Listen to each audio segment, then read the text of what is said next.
अस्सलाम वालेकुम एवरीवन।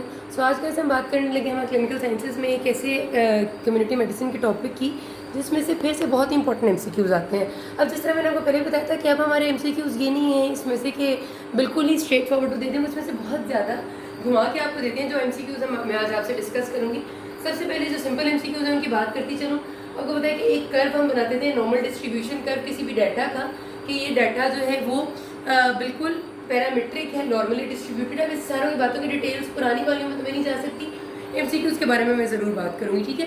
जिस डाटा में mean is equal to median is equal to mode होता है, ये तीनों एक ऐसे चीज़ें हैं जो हम मैयर करते हैं किसी भी एक डाटा में जो हम कलेक्ट कर रहे होते हैं। मीन किसी भी डाटा का एवरेज एक तरह से आप कह लें, यानी सम डिवाइडेड बाय टोटल।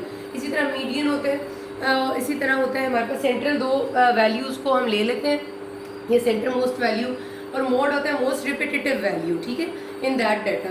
इन बातों को हम नहीं करने वाले, सिर्फ ये एमसीक्यू आता है आपका। सबसे पहले एक ये कि लंबा सा एमसीक्यू हमने सिनेरियो बनाया होता है कि एक डाटा लिया, डाटा में इतने लोग थे, फिर उसको हमने एनालाइज किया, और उसमें से एंड में हमने छोटा सा सवाल ये किया होता है कि how will we say that this data is parametric. वो अब नॉर्मली डिस्ट्रीब्यूटेड से ज़्यादा लफ्ज़ इस्तेमाल करते हैं पैरामीट्रिक का। अगर वो पैरामीट्रिक डाटा कहें या नॉर्मली डिस्ट्रीब्यूटेड कहें, एक ही बात है, ठीक है। तो लोगों को नहीं पता होता तो मसला हो जाता है। तो पैरामीट्रिक हमें पता कैसे चलेगा? उनने एमसीक्यू के ऑप्शन जो आपको दिया होता है, mean is less than equal to less than mode, mean greater than median greater than mode, या इक्वल का दिया होता है। तो जब भी वो पूछेंगे कि पैरामीट्रिक कब होता है, तो जब भी mean is equal to median is equal to mode है तो पैरामीट्रिक डाटा। सिंपल हो गया।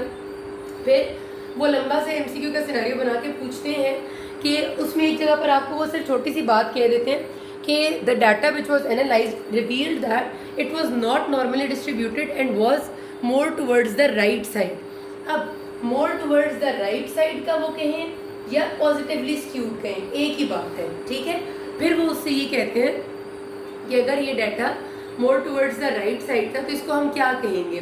Positively skewed. दूसरा एमसीक्यू वो ये कहते हैं कि data more towards the right side था, नॉर्मली डिस्ट्रीब्यूटेड नहीं था, तो इसमें हम क्या फिगर्स हमारे पास होती हैं? तो याद रखिएगा, जब भी पॉजिटिवली स्क्यूड होगा तो mean is greater than median is greater than mod होता है, ठीक है। और जब भी नेगेटिवली स्क्यूड हो कहेंगे, यानी data was shifted towards the left of the median line, ये मिड लाइन है। जब भी अगर ये जो पीक है ये लेफ्ट पे जा रही होगी ऐसे करके मिड लाइन के, मतलब ज़्यादा उस तरफ है, तो उसको नेगेटिवली स्क्यूड डाटा कहेंगे या लेफ्ट साइड का कहेंगे, जिसमें लेस देन का साइन आएगा। Mean is less then median is less than mod, ठीक है। तो ये आपके हर तरह से एमसीक्यू आया हुआ है मुख्तलिफ अंदाज में कि राइट साइड पे डेविएटेड डाटा था, पॉजिटिवली स्क्यूड डाटा था, और mean is greater than median is greater than mod उसमें होगा। फिर वो कहते हैं लेफ्ट साइड पे उसकी डेविएशन होगी तो उसको नेगेटिवली स्क्यूड कहेंगे और लेस देन का उसमें साइन आ जाएगा, ठीक है। फिर हमारे पास इसमें से एमसीक्यू बहुत ज़्यादा दफ़ा आए हुए हैं। बहुत कॉमन सी बात है कि स्टैंडर्ड डेविएशन एक लफ्ज़ होता है एसडी से, जिसको हम डिनोट करते हैं, आपने पढ़ा होगा, जिसका फॉर्मूला भी आपको आना चाहिए क्योंकि ये कैलकुलेट करने के लिए आता है। Standard deviation is equal to square root of variance, ठीक है। वेरिएंस उन्होंने अक्सर आपको दी होती है और आपसे कहते हैं स्टैंडर्ड डेविएशन कैलकुलेट करें, तो सिंपल उसका स्क्वायर रूट है। स्टैंडर्ड डेविएशन का मतलब होता है major of dispersion of data around the mean, कि अगर एक मीन वैल्यू है हमारे पास, एक सेंट्रल वैल्यू है, तो उसके इर्द गिर्द डाटा कितना डिस्पर्स्ड है उसको स्टैंडर्ड डेविएशन कहते हैं। इसकी डेफिनेशन भी आती होती है कि measure of dispersion of data around the mean is called as standard deviation, ये भी याद रखनी है, डिस्पर्शन है, ठीक है। अच्छा, अब ये वाले सबसे ज़्यादा जो एमसीक्यू आते हैं कि वन स्टैंडर्ड डेविएशन में कितने परसेंट वैल्यूज़ लाई करेंगे? 68.3% जो आपकी वैल्यूज़ हैं will lie in one standard deviation. Two standard deviation में 95.4% लाई करेंगी, एंड थ्री स्टैंडर्ड डेविएशन में 99.7%। डायरेक्ट भी है, आपसे पूछते हैं कि डायरेक्टली आप बताएंगे इसने डेविएशन में कितनी परसेंट लाई करेंगी, या पूछ लेते हैं कि 95.4% जो आपका डिस्पर्शन अराउंड उसमें कितने स्टैंडर्ड डेविएशन होता है, तो टू स्टैंडर्ड डेविएशन।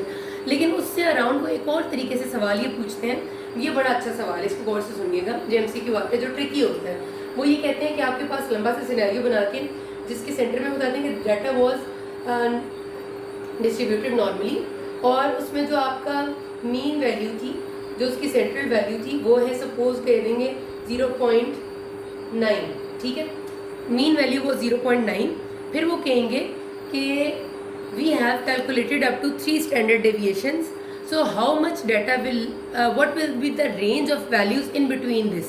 इस तरह से वो सवाल पूछते हैं। आपको एक मीन वैल्यू देंगे विच वॉज 0.9, फिर वो कहते हैं कि what will be the range of values which will be showing 99% of the data, या what will be the range of values which will showing 3 standard deviations around this।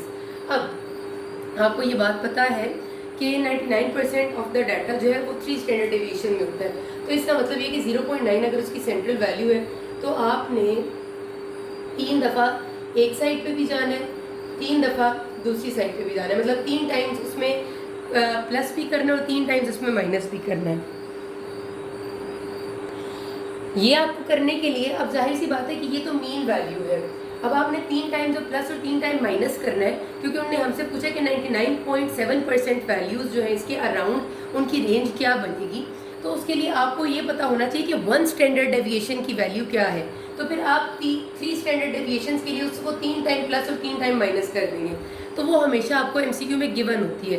For example वो कहते हैं कि 1 standard deviation was equal to 0.1, तो 99.7% values जो है वो कितनी रेंज बनाएंगी। अगर 1 स्टैंडर्ड डेविएशन 0.1 था तो आपने 0.1 प्लस 0.1 प्लस 0.1 एक तरफ कर देना है और 0.1 माइनस 0.1 माइनस 0.1 दूसरी तरफ कर देना है। तो 0.9 में से 3 दफ़ा 0.1 प्लस करो तो आ जाता है 0.10 11 12 1 2, और 3 दफ़ा 0.1 माइनस करो तो आ जाता है 0.6। तो रेंज में आपके पास एक जगह लिखा होगा 0.6 टू 0.12, तो ये आपने ऑप्शन सिलेक्ट करनी है, जिसका मतलब होगा कि 99.7% वैल्यूज़ जो हैं वो 0.6 से 0.12 की रेंज के दरमियान होंगी। ठीक है, इसी तरह से ये सवाल एक और तरह से यूँ भी आ जाता है, सेम यूँ ही कि आपको मीन वैल्यू सपोज उन्होंने दी हुई है कि mean value was 40, standard deviation is 5 and how much data lies between 95.4% of the standard deviation या जो भी, तो वो आपसे पूछ लेते हैं कि 95.4% के अगर आप करेक्ट हैं तो कितनी वैल्यूज़ बीच में आएंगी, व्हाट इज़ द रेंज। उसके लिए अब 95.4 का मतलब है 2 स्टैंडर्ड डेविएशन। उनने कहा है कि मीन 40 है और 1 स्टैंडर्ड डेविएशन 5 है, तो आपने 2 दफ़ा 5 को प्लस और 2 दफ़ा 5 को माइनस कर लेना है। 2 दफ़ा प्लस करेंगे तो 50, 2 दफ़ा माइनस करेंगे तो 30, तो 30 to 50 वाला आंसर आपका ठीक हो जाएगा। यहाँ तक बात समझ आ गई। ये MCQs बहुत ज़रूरी हैं, बहुत दफ़ा आते हैं।